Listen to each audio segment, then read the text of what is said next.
வேகமா அடிக்காதடா. இனிமேல் பந்தாங்க போனா நான் எடுத்துட்டு வர மாட்டேன். நீ அடிக்காம நான் போய் எடுத்துட்டு வரலையா? நான் என்ன உன்ன மாதிரி தூரத்துல அடிச்சேன். சண்டை போடக்கூடாது. 2 பேரும் ஒத்துமையா விளையாடுங்க. அப்பா திட்டுறாரு பத்தியா?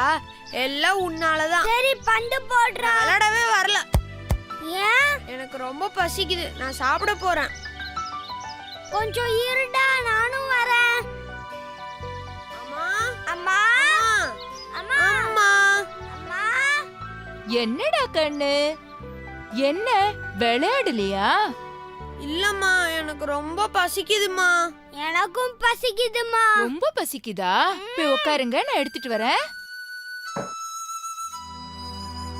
அடடா, பழம் எல்லாம் தீந்து போயிருக்கே, நான் கவனிக்கவே இல்லையே. இந்தாங்க, இது 2 பேரும் சாப்பிடுங்க. பழமா? சீக்கிரம் கொடு, எனக்கும் பசிக்குது. இல்லங்க, நான் மறந்தே போயிட்டேன். அடுத்த வேளை பசங்களுக்கு சாப்பிட இங்க ஒண்ணுமே இல்ல. என்ன இல்லையா? நீ முதல்லயே சொல்லிருக்க கூடாதா? சரி சரி, நான் இப்பவே போய் தேனும் பழமும் கொண்டு வரேன். எங்க என் குடுவ? மழை வர மாதிரி இருக்கு. மழையா? நீ ஒன்னும் கவலைப்படாத, நான் சீக்கிரமா வந்துடுறேன்.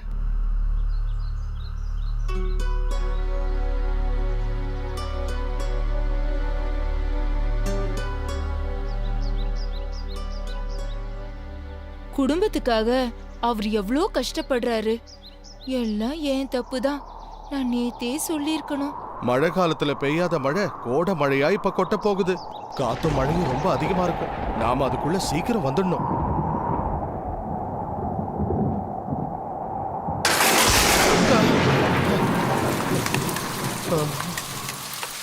நம்ம வேலைய இந்த மழை கெடுத்துரும் போல இருக்கே. குழந்தைங்க வேற பசியோட காத்துக்கிட்டு இருப்பாங்க.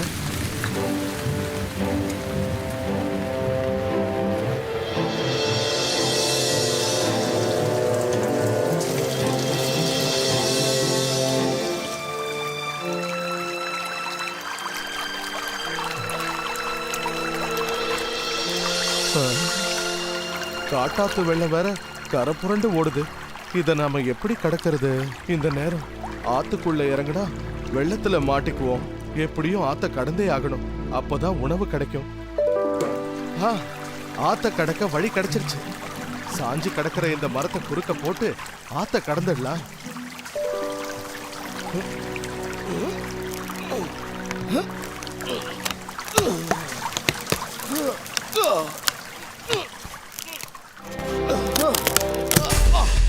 காஞ்ச மரம்னு நினைச்சா மழையில ஊறி இந்த மரம் ரொம்ப கனமா இருக்கே.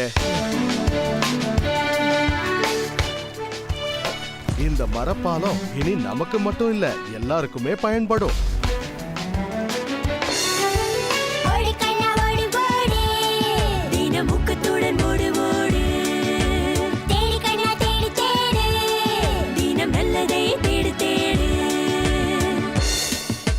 பழங்கள்லாம் நல்லா பழுத்திருக்குது. இப்ப எடுத்தா தேவையில்லாம சுமந்துகிட்டு தெரியணும். வரும்போது எடுத்துக்கலாம்.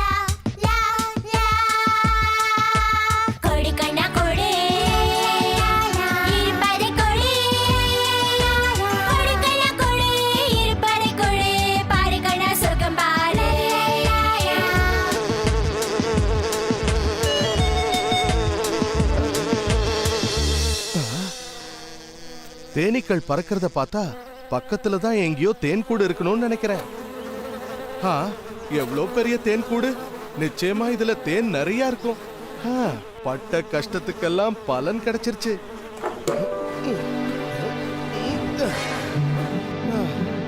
ஆஹா, தேன் வாட பட்டதும் உடம்பு வலியெல்லாம் பறந்து போயிடுச்சு.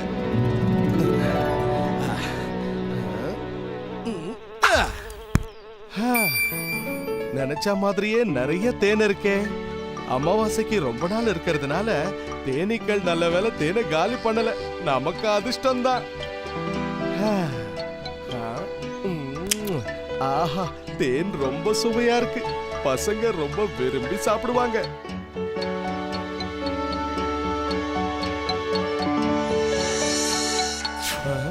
இது கொஞ்சம் காயா இருக்கு. இது சீக்கிரமா பழுக்காது. இதுல பழமே சரியில்லை. பசங்களுக்கு பிடிக்காது. இந்த பழம் தான் ரொம்ப அருமையா இருக்கு. இது நம்ம குடும்பத்துக்கு போதும். பழங்களையும் தேனையும் பார்த்ததும் பசங்க ரொம்ப சந்தோஷப்படுவாங்க. ஆத்துல வெள்ளம் ரொம்ப அதிகமாயிடுச்சே, பழத்தையும் தேனையும் பத்திரமா வீட்டுக்கு கொண்டு போய் சேர்க்கணும்.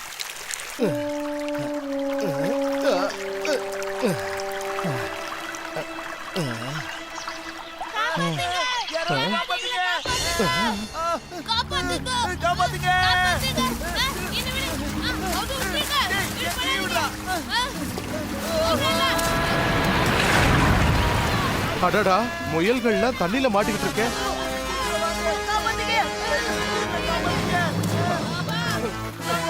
பயப்படாதீங்க, நான் உங்களை காப்பாத்துறேன்.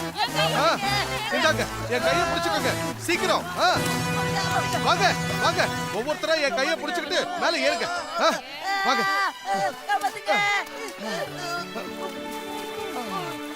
அப்பாடா.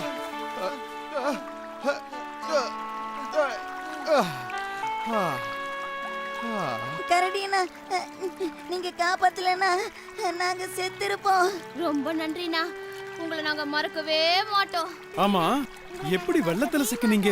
நாங்க எல்லாரும் எப்பவும் போல ஓடி புடிச்சு விளையாடிட்டு இருந்தோமா, அப்போ திடீர்னு வெள்ளம் வந்து எங்க எல்லாரையும் அடிச்சிட்டு வந்துருச்சு. அதை இப்ப நினைச்சா கூட உடம்பெல்லாம் நடுங்குது. ரொம்ப பசிக்குது. எனக்கும் பசிக்குது. என்கிட்ட வாழைப்பழமும் தேனும் இருக்கு, சாப்பிடுறீங்களா? இந்தாங்க, யாரும் சாப்பிடுங்க. இந்தாங்க. நீங்க சாப்பிடுங்க. ஒண்ணும் இல்ல, இன்னும் நிறையவே தரேன், எடுத்துக்கங்க, சாப்பிடுங்க. இந்தா எடுத்துக்கோ. சரி, மறுபடியும் மழை வரதுக்குள்ள உங்க இடத்துக்கு நீங்க திரும்பி போயிடுங்க. ஒருவேளை இந்த ஆத்த கடந்து நீங்க போகணும்னா பக்கத்துல இருக்கிற மரப்பாலத்தை பயன்படுத்திக்கோங்க. கவனமா போகணும்.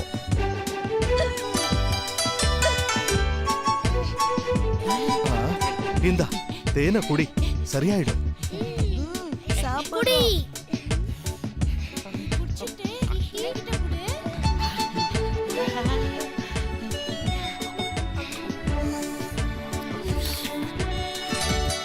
ரொம்ப நன்றி கரடியாரே.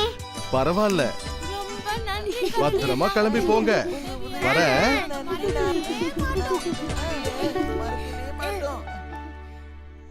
ஐயோ அம்மா, வலி தாங்க முடியலையே.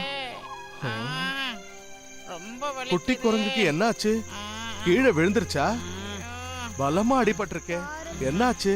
விளையாடிக்கிட்டு இருந்தானா, பாறையில காலு மோதி அடிபட்டுருச்சு அம்மா, ரொம்ப வலிக்குது. கவனமா விளையாட வேணாம். ஆமா, கூட யாரும் வரலையா? எல்லாரும் போயிட்டாங்க. கொஞ்சம் பொறுத்துக்க, உன் காயத்துக்கு மூலிகை மருந்தை வச்சு கட்டி விடுறேன். அம்மா, எரியுது. அவ்வளவுதான், இனிமே வலி குறைஞ்சிடும். இந்த மூலிகை உன் காயத்தை சீக்கிரம் குணப்படுத்திடும். என்னாச்சு, இன்னுமா வலிக்குது? இந்த தேனை குடி, உடம்புக்கு தெம்பா இருக்கும். மெல்ல மெல்ல மெல்ல. தேனை குடிச்சிட்டியா? இந்த ஊன்றுகோலோட உதவியால நீ மெல்ல மெல்ல உங்க வீட்டுக்கு போய் சேர்ந்துடலாம். என்ன? ரொம்ப நன்றி கரடி அண்ணா, இந்தாங்க தேன் கொடுவேன். பரவாயில்ல, அத நீயே வச்சுக்க. போற வழியில மறுபடியும் வலி எடுத்துச்சுன்னா அந்த தேனை குடிச்சுக்க. முன்ன பின்ன பழக்கம் இல்லாத எனக்கு நீங்க செஞ்ச உதவிய நான் என்னைக்கும் மறக்க மாட்டேன். கஷ்டப்படுறவங்கள பார்த்தா அவங்களுக்கு உதவ வேண்டியது நம்ம கடமைப்பா. கரடி அண்ணா, உங்க வீடு எங்க இருக்கு? அதோ அந்த மலையை தாண்டதும் ஒரு ஏரி இருக்குல்ல, அதுக்கு பக்கத்துல தான் எங்க வீடு இருக்கு. சரி சரி, நீ பத்திரமா போய் சேர்ந்துடுறியா? நன்றி கரடி அண்ணா, நான் வரேன். சரி, பார்த்து கவனமா போப்பா.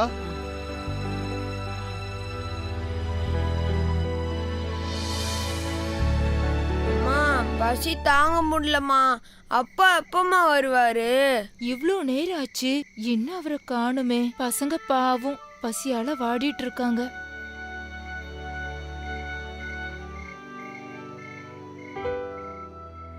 அப்பாடா, வந்துட்டீங்களா? நீங்க சாப்பாடோட வருவீங்கன்னு பசங்க ரொம்ப நேரமா எதிர்பார்த்து காத்துட்டு இருந்தாங்க. ஒரு நிமிஷம் இருங்க, வேணாம், அவங்க தூங்கட்டும். ஆமா, தேன் குடுவை எங்க? தேன் எடுத்துட்டு வரேன் தானே போனீங்க, கிடைக்கலையா? எனக்கு நிறைய உணவு கிடைச்சது. ஆனா வர வழியில முயல்கள் கூட்டம் தண்ணியில மாட்டிக்கிட்டு தவிச்சுக்கிட்டு இருந்தாங்க. அவங்கள காப்பாத்தி பழங்களை எல்லாம் அவங்க கிட்ட கொடுத்துட்டேன். அதுக்கப்புறம் ஒரு குரங்கு அடிபட்டு கிடந்ததா அதுக்கு சிகிச்சை அளிச்சிட்டு மீதி இருந்த தேனை எல்லாம் கொடுத்துட்டேன். இப்ப மிச்சம் இருக்கிறது 2 பழம்தான். இந்தா. 2 பழம்தானா? இத சாப்பிட்டா உங்க பசி அடங்குமா? கவலைப்படாத, நான் இப்பவே போய் திரும்பவும் உணவு கொண்டு வந்துடுறேன். விடிஞ்சதுக்கு அப்புறம் போலாங்க. உழைக்கிறதுக்கு இரவு பகல்னு பார்க்கவே கூடாது. யார் வந்திருக்கிறது?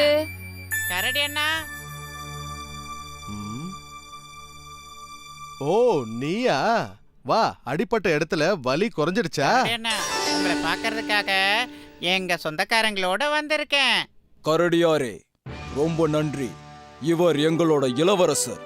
இவரை காப்பாத்தின உங்களுக்கு நன்றி சொல்லதான் உங்களை தேடி வந்தோம். பிரதிபலன் எதிர்பார்க்காம நீங்க செஞ்ச உதவிக்கு நன்றி சொல்லும் விதமா உங்களுக்கு பரிசுகள் கொண்டு வந்திருக்கோம். தயவு செஞ்சு ஏத்துக்குங்க.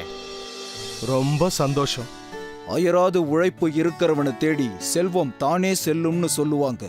அதுக்கு முன் உதாரணமா உங்க ஊக்கத்துக்கும் உழைப்புக்கும் எல்லா பொருளும் உங்களை தேடி தானே வரும்.